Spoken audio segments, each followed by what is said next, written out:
Good day, everyone!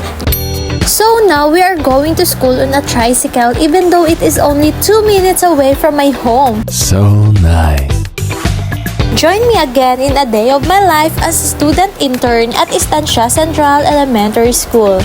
And it is now my second week of field study twin here.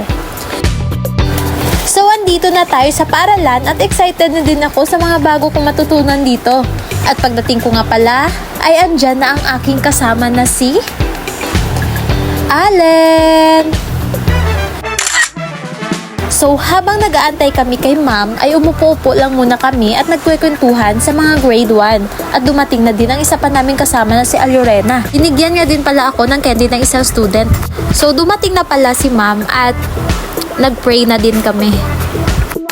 Nag-e-enjoy talaga yan sila dito sa grade 1. Habang nagkaklase si ma'am, ay inutusan niya pala kami na ayusin ang mga test papers.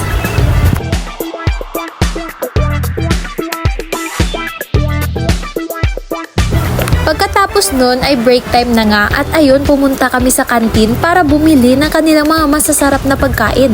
Ang sarap na nga, mura pa. At pagkatapos namin kumain, bumalik lang din kami ulit sa classroom. At ayun na nga, nag-check lang kami ng mga activities ng mga bata.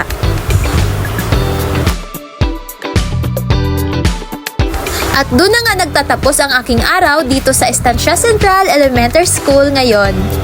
Hanggang sa muli!